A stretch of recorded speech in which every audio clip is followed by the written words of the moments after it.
Hello friends, मी Vishakha global online मराठीमध्ये आपल्या सर्वांचं स्वागत आहे. आजच्या सेशनमध्ये आपल्याला महाराष्ट्र सेट परीक्षा 2024 साठी पेपर 2 इकॉनॉमिक्सचं प्रिपरेशन करायचं आहे. ज्यामध्ये युनिट आपण स्टार्ट करत आहोत मॅक्रो इकॉनॉमिक्स आणि मॅक्रो इकॉनॉमिक्स मधला पहिला टॉपिक आज आपण बघत आहोत classical theory of output and employment. उत्पादन आणि रोजगाराचा शास्त्रीय सिद्धांत काय आहे आपल्याला बघायचा आहे. थोडक्यात आपण आज समजून घेऊया हा सिद्धांत काय सांगतो आणि याच्यावरचे एमसीक्यूज प्रॅक्टिस केल्यानंतर तुम्हाला समजेल की या थेअरीमध्ये कसे क्वेश्चन्स विचारले जातात. So let's start with the session start करण्यापूर्वी इम्पॉर्टंट सूचना किंवा संधी आहे त्या स्टुडंटसाठी जे स्टुडंट्स यावर्षीचे एक्झाम टार्गेट करतायत त्यांच्यासाठी आपल्याला टार्गेटेड डेट आहे 7 एप्रिल आणि यासाठी या डेटला आम्ही टार्गेट करत एक फुल कोर्स घेऊन आलो स्पेशली पेपर 2 इकॉनॉमिक्ससाठी. या कोर्समध्ये आम्ही तुम्हाला देणार संपूर्ण अभ्यासक्रम मॉक टेस्ट, संपूर्ण अभ्यासक्रम notes, video lectures plus live lectures, PYQs and paper 1 full course. आणि या पूर्ण पेपरच्या कोर्समध्ये पेपर 2 सोबतच पेपर 1चं पण प्रिपरेशन होणार आहे. म्हणजे थ्रू आउट फुल कोर्स तुमचे दोन्ही पेपरचे प्रिपरेशन होऊन मॅक्झिमम स्कोर करण्यासाठी तुम्हाला हा हेल्पफुल ठरणार आहे. या पूर्ण कोर्सची फीस आहे 10,000 रुपीज. 20% डिस्काउंट त्याच्यावरती प्रोव्हाइड करत आहोत.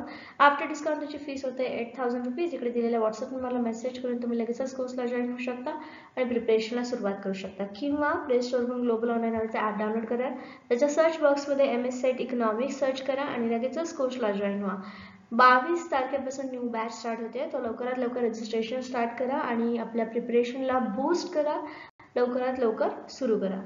ठीक आहे, सुरू करतो आपण आजच्या सेशनला. आणि आजच्या सेशनमध्ये आपण बघतो आहोत classical theory of output and employment, ज्याला आपण उत्पादन आणि रोजगार थेअरी सिद्धांत असं म्हणतो. उत्पादन आणि रोजगार सिद्धांत. तर याविषयी आपल्याला जाणून घ्यायचं आहे. तर हे काही पॉइंट्स आहेत. The word classical economist was first use by the Karl Marx. हा जो वर्ड आहे आउटपुट अँड एम्प्लॉयमेंट, तर तो पहिले कोणाकडून यूज केला गेला? कार्ल मार्क्स यांच्याकडून. डेव्हिड रिकार्डो, JS मिल, आल्फ्रेड मार्शल, AC पिगू नंतर यांच्याकडून यूज केला. According to the classical economist, full employment is a normal situation and any deviation from his level is something abnormal which automatically tends towards the full employment. हे काय होतं? Classical इकॉनॉमिक्सच्या मते फुल employment ही normal situation आहे. सगळीकडे रोजगार जो आहे तो आहे असं इथे कन्सिडर केलेलं आहे क्लासिकल इकॉनॉमिक्सनी. Any deviation from this level is something abnormal which automatically tends toward full employment. कुठलीही ॲबनॉर्मॅलिटी जरी त्याच्यामध्ये आली तरी सुद्धा फुल एम्प्लॉयमेंटकडे ते घेऊन जाणार आहे असं क्लासिकल इकॉनॉमिक्स मानतात. आता या थेअरीचे हे अझम्पशन्स आहेत, ते अझम्पशन्स बघूयात आपण. फुल एम्प्लॉयमेंट विदाउट इन्फ्लेशन. इन्फ्लेशन इथे नसणार आहे आणि फुल एम्प्लॉयमेंट असणार आहे. म्हणजे बाजारामध्ये कधीही कोण बेरोजगार राहणार नाहीये किंवा त्याच्यामध्ये कुठली भाववाढ होणार नाहीये, इन्फ्लेशन येणार नाहीये, तेजी येणार नाहीये. हे तिथे एक अझम्पशन मांडलेलं आहे. Perfect competition in labour and product market. त्याच्यानंतर परफेक्ट म्हणजे पूर्ण स्पर्धा मार्केटमध्ये असणार आहे. क्लोज लेस फेअर इकॉनॉमी म्हणजे कुठलंही गव्हर्नमेंटचं इंटरव्हेन्शन याच्यामध्ये नसणार आहे. नो गव्हर्नमेंट इंटरव्हेन्शन, गव्हर्नमेंटचा कुठलाही हस्तक्षेप याच्यात नसणार आहे, म्हणून ह्याला क्लोज लेस फेअर इकॉनॉमी असं अझम्पशन्स मांडलेलं आहे. लेबर इज होमोजेनस म्हणजे जे काही लेबर आहेत त्या सगळ्यांचं स्किल आहे ते एकसारखं आहे, कोणी वेगळं नाहीये किंवा कोणाचं स्किल एक्स्ट्रा नाहीये असं इथं मानलेलं आहे. हे पण अझम्पशन आहे. Wage and prices are flexible. Wages आणि प्राइस जे आहे ते फ्लेक्झिबल आहेत, चेंज होत राहणार आहेत. Money wages and real wages are directly related and proportional. आता मनी वेज आणि रिअल वेज हे काय आहे माहितीये? जे नॉर्मल वेज आहे म्हणजे सॅलरी जी आहे त्याच्या खरेदीची किंमत जी आहे ती सेम म्हणजे रिअल वेज असणार आहे. ती वाढती. जसं की आपण इथं उदाहरण देऊया की 10 रुपयामध्ये आपल्याला एक निरम्याचं पॅकेट येतं 10 रुपयामध्ये आणि हे आपले मनी म्हणजे सॅलरी आपली 10 रुपये आणि आपण एक निरम्याचं पॅकेट खरेदी करू शकतो. हे रिअल वेज झालं. पण आपली सॅलरी 20 रुपये झाली पण तरी सुद्धा आपण निरम्याचं पॅकेट घेऊ शकत नाही कारण ते आता 30 रुपयाला झालेलं आहे. मग या दोन्ही मधला फरक येतो. मग इथे रिअल वेज आपलं चेंज झालेलं आहे जे इन्फ्लेशनमुळे चेंज झालेलं आहे. तर हे दोन्ही चेंज होऊ न देणं म्हणजे जर मनी जेवढा वाढलेला आहे वेज म्हणजे सॅलरी जेवढी वाढली तेवढंच रिअल वेज पण वाढलं पाहिजे. तर हे प्रपोर्शनल असणार आहे, हे प्रपोर्शनल असलं पाहिजे असं अझम्पशन्स इथे मांडलेलं आहे.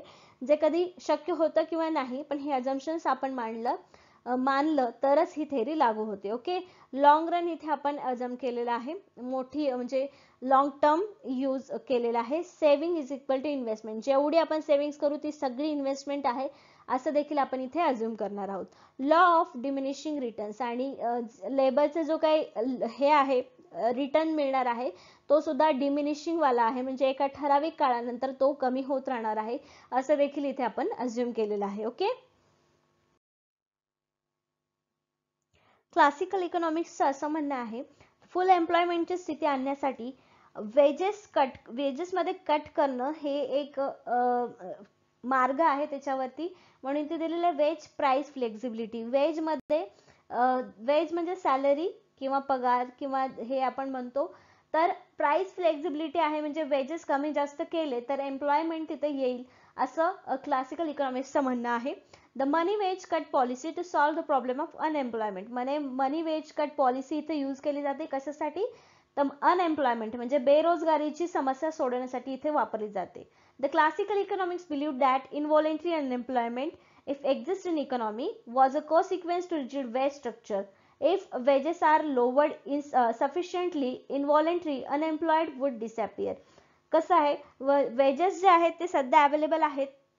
लास्ट लेक्चरमध्ये आपण एका बघितलं की वेजेस जास्त केले तर सप्लाय लेबरचा जास्त होतो, आणि जर वेजेस कमी केले तर त्याची डिमांड जी आहे लोकांची, लेबरची सप्लाय जो आहे तो कमी होतो. ओके, तर सप्लाय आणि डिमांड लेबरचा कशावरती डिपेंड असतो, वेजेसवरती असतो.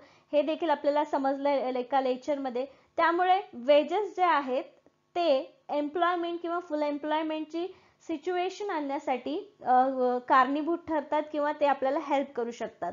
म्हणून जर इकॉनॉमीमध्ये फुल एम्प्लॉयमेंट आणायचं असेल तर वेजेस कटची पॉलिसी आणावी लागते. Self adjustment system of ways rates would push the economy towards the full employment. म्हणून इथं काय म्हटलेलं आहे, याला सेल्फ ॲडजस्टमेंट सिस्टम म्हटलेलं आहे. कशाला, वेजेसची. काय करतं ते, तर फुल एम्प्लॉयमेंटकडे नेतं इकॉनॉमीला. ओके ओके, तर इथे आपल्याला एका डायग्राम वरून समजेल की वेज प्राइस फ्लेक्झिबिलिटी मध्ये फुल एम्प्लॉयमेंट कशी होऊ शकते. इथे दिलेले आपल्याला रिअल वेज आणि इकडे दिलेले आहे एम्प्लॉयमेंट. ओके, आणि ही डी म्हणजे आहे लेबरचा डिमांड आणि लेबरचा सप्लाय. ओके, तर ह्या दोन्ही मध्ये रिलेशन कसं आहे ते आपल्याला माहिती आहे वेजेसचं. जेव्हा वेजेस वाढतात, एक मिनिट आपण इकडे समजून घेऊया. डिमांड आणि इकडे येणार आहे सप्लाय. Okay, supply. जेव्हा वेजेस हे जास्त असतात तेव्हा डिमांड लेबरची कमी असते, आणि वेजेस जेव्हा कमी होतात तेव्हा लेबरची डिमांड कशी असते, जास्त असते. हे इन्व्हर्स रिलेशन आहे. आणि सप्लाय मध्ये कसं होतं, वेजेस जेव्हा जास्त असतात तेव्हा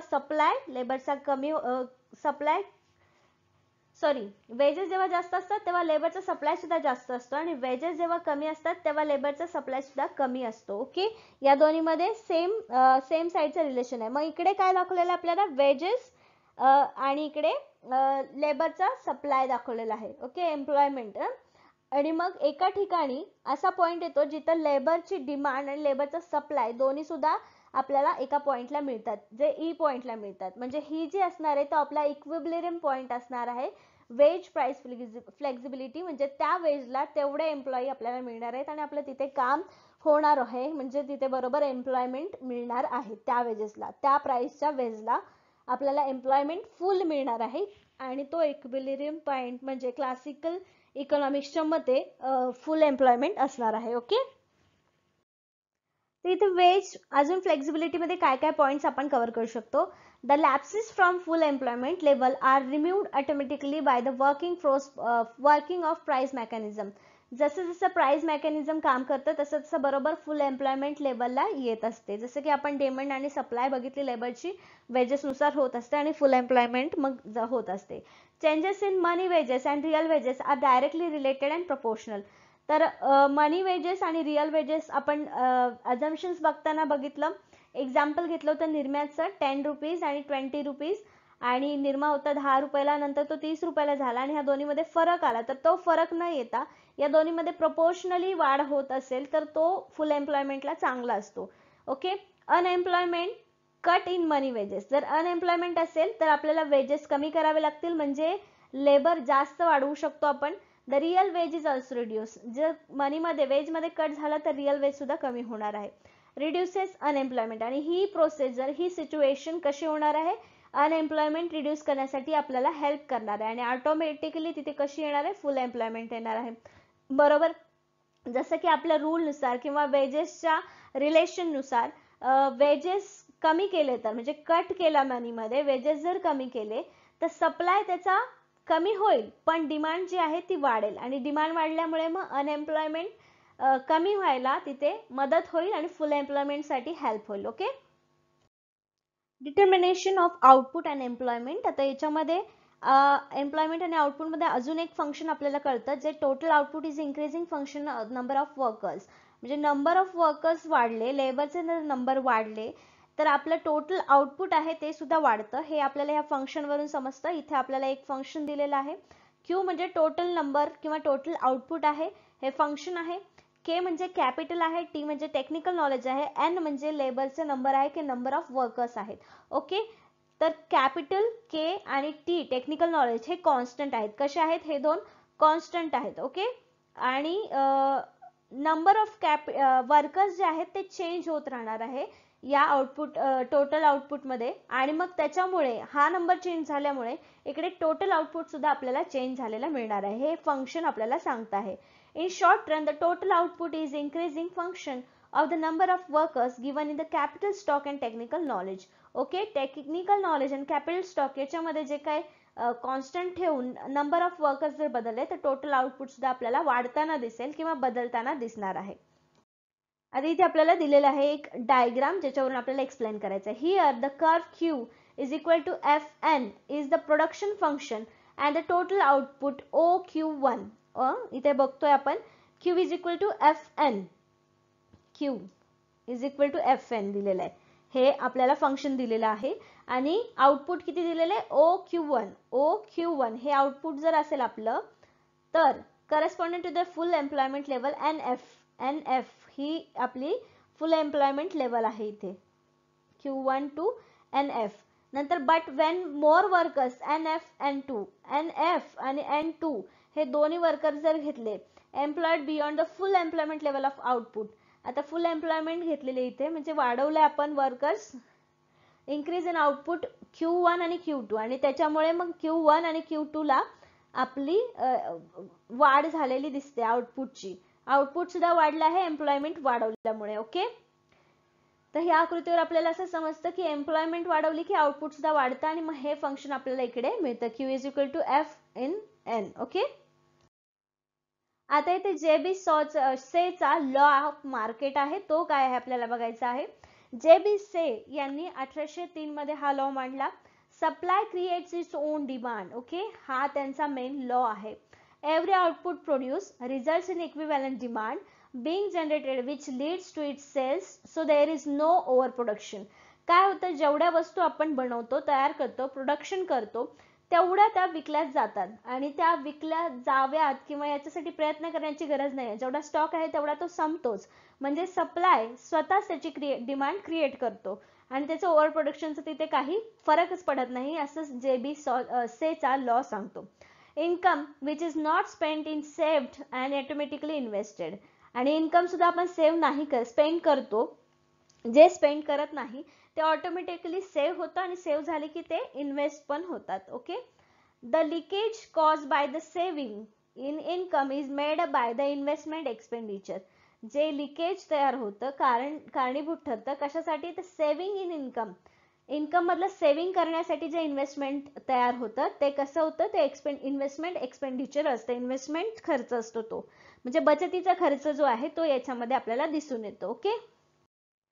आता हा लॉ काय आहे आपला. When a procedure produce a good and pays wages to the workers in turn buy those goods in market, thus the very act of supplying producing goods implies a demand for them. It is in this way that supply creates its own demand. Say's laws applicable in barter economy and money economy. म्हणजे सेजचा जो मार्केटचा law आहे तो barter economy आणि मनी economy दोन्हीमध्ये सुद्धा applicable आहे. बार्टर इकॉनॉमी म्हणजे काय माहिती आहे ना, वस्तू घेऊन वस्तू त्याच्या बदल्यात विक्री करायची, ना की पैसे. ओके, पैसे बाजारात सुद्धा. तर इथं आपल्याला एक इमेज दिसते, सर्क्युलर फ्लो आहे की household provides labour for production. Household म्हणजे एखाद्या घरातून आपल्याला लेबर मिळतो फर्मसाठी आणि फर्म मग त्याला वेजेस देते. ओके, आणि मग वेजेस मिळाल्यानंतर डिमांड फॉर गुड्स, त्याच्यातून जे इन्कम ह्या व्यक्तींना मिळतं ते गुड्ससाठी डिमांड करतात आणि मग गुड काय करतात, हे प्रोड्यूस करतात. कोण? परत हे फर्म प्रोड्यूस करून हाऊसहोल्डलाच देतात. हे जे आहे ते बाजार चक्र आहे, बाजार यंत्रणा आहे. ओके, हा सेल्सचा लॉ आहे, तो याच्यामध्ये लागू होतो. म्हणजे सप्लाय जो आहे, जो बाजारामध्ये होणारा सप्लाय आहे वस्तूचा, तो स्वतः काय क्रिएट करतो, डिमांड पण क्रिएट करतो. कारण यांना पैसे देऊन आपण त्यांच्याकडून डिमांड पण क्रिएट करून घेतो, म्हणून supply creates its own demand. Okay, आता लेबर मार्केट काय आहे? In a labor market, the demand for labor and the supply for the labor determine the level of output and employment. Labour मार्केटमध्ये demand काय आहे लेबरची किंवा लेबरचा supply कसा आहे याच्यावरून आउटपुट आणि एम्प्लॉयमेंटची लेवल सुद्धा आपल्याला समजते. ते आपण एका लास्ट स्लाइड मध्ये पण बघितलं आहे. The classical economist regard the demand for labour as a function of real wage rate.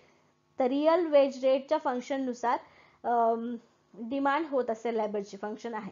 Okay, dn is equal to f म्हणजे wages prices, where dn is equal to demand for labor. dn म्हणजे demand for labor, f is equal to function, w is equal to wage rate and p is equal to price level. हे function आहे labour market साठीच. Okay, labour market काय आहे बघितलं तर goods market काय आहे? The goods market is equilibrium where saving equals investment. आता हे गुड्सचं मार्केट आहे जिथे सेव्हिंग्स, जे आपण सेव्हिंग्स करतो ते इन्व्हेस्टमेंटशी इक्वल असतात. जे आपलं अझम्पशन आहे ते इथे आपण बघतो आहोत, म्हणजे S is equal to I. Okay, at that point of time total demand equals total supply and the economy is in a state of full employment. जेवढी डिमांड आहे तेवढा सप्लाय जर होत असेल तर इकॉनॉमी फुल एम्प्लॉयमेंट मध्ये आहे. म्हणजे जर लेबर, जसं की आपण बघितलं इक्विलिब्रियम पॉइंटला एम्प्लॉयमेंट फुल असणार आहे, कारण तिथे एम्प्लॉयची डिमांड पण तेवढीच आहे आणि सप्लाय सुद्धा तेवढाच आहे. अशा वेळेला फुल एम्प्लॉयमेंट आपल्याला बघायला मिळेल.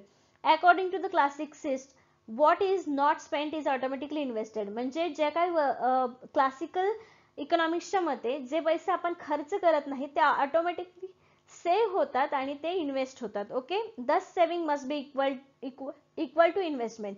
म्हणजे या प्रकारची सेव्हिंग जी आहे ती इन्व्हेस्टमेंटच असणार आहे असं या इकॉनॉमिक्सचं म्हणणं आहे.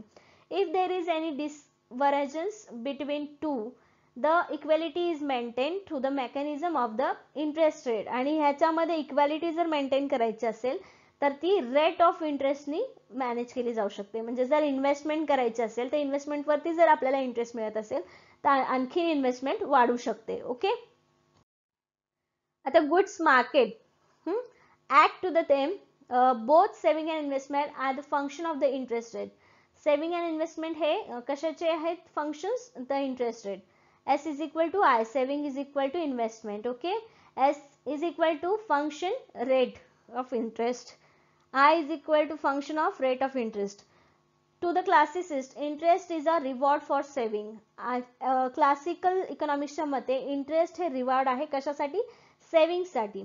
If at any given period investment exceed savings, जर इन्व्हेस्टमेंटनी सेव्हिंग्सला एक्झिट केलं एखाद्या पिरियडमध्ये, the rate of interest will rise. म्हणजे काय होईल त्यावेळेस जर सेव्हिंग पेक्षा इन्व्हेस्टमेंट वाढली तर इंटरेस्ट रेट वाढेल. The higher the rate of interest the higher the saving. जर इंटरेस्ट रेट जास्त असेल तर सेव्हिंग सुद्धा वाढेल, त्याला प्रोत्साहन मिळेल. अँड लोअर द इन्व्हेस्टमेंट, आणि इन्व्हेस्टमेंट कमी होईल. On the contrary the lower the rate of interest, the rate of interest कमी असेल, the higher the demand for investment fund. मग त्याचं जर इंटरेस्ट जर कमी असेल तर इन्व्हेस्टमेंटमध्ये जास्त फंड गुंतवला जाईल आणि सेव्हिंग्स कमी होऊन जाईल. तर हा इंटरेस्ट रेट वरती डिपेंड असणारा घटक आहे सेव्हिंग्स आणि इन्व्हेस्टमेंट. ओके, मनी मार्केट. आता मनी मार्केट काय आहे? The money market equilibrium in the classical theory is based on the quantity theory of money, which state that the general price level P in economy depends on the supply of money. The equation is MV is equal to PT. M is equal to supply of money, V is equal to velocity of circulation of money, P price level of output, P price level, T is equal to volume of transaction और total output. हे equation आहे आपल्याला ज्याच्यामध्ये मनी मार्केटमध्ये मनी कसा equilibrium करू शकतो यासाठीचं दिलेलं फंक्शन आहे. ओके, इथे बघतोय आपण the total money supply MV जो आहे total supply equals the total value of output PT in the economy. PT. Okay, हे P1 P आणि P1 MV आणि M1V हे जे आहेत ते आपल्याला मनी सप्लाय दर्शवता आहेत इथे. Assuming V and T to be constant. याच्यामध्ये V आणि T जे आहे ते कॉन्स्टंट असे आपण अज्युम केलेले आहेत.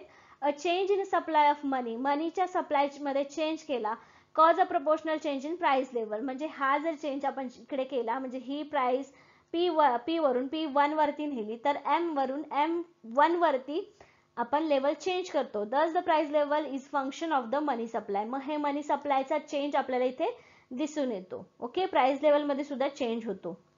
म्हणजे P is equal to F function of money हे इथे आपल्याला दिसून येतं. Keynes criticism of classical theory. Classical थेअरीचे केन्सनी काहीतरी क्रिटिसिझम्स केलेले आहेत. ते क्लासिकल क्रिटिसिझम्स काय आहेत ते आपण बघतो आहोत. Full employment equilibrium is unrealistic. Full employment कधीही नसते असं केन्सचं म्हणणं आहे जे अनरिअलिस्टिक आहे. Keynes rejected Say's law of market that supply creates its own demand.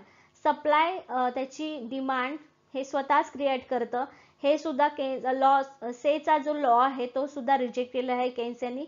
According to the Keynes the level of savings depend on the level of income not on the rate of interest. आणि केन्सच्या मते सेव्हिंग्सचा जो rate आहे तो income वरती depend आहे. Income किती आहे, पुरा आहे की नाही यावरती सेव्हिंग्स डिपेंड आहे, पण रेट ऑफ इंटरेस्ट वरती नाही असं केन्स म्हणतात. ओके, Keynes did not agree with the laissez faire policy. त्याच्यानंतर केन्सनी गव्हर्नमेंटचे जे इंटरव्हेन्शन आहे किंवा गव्हर्नमेंटचा जो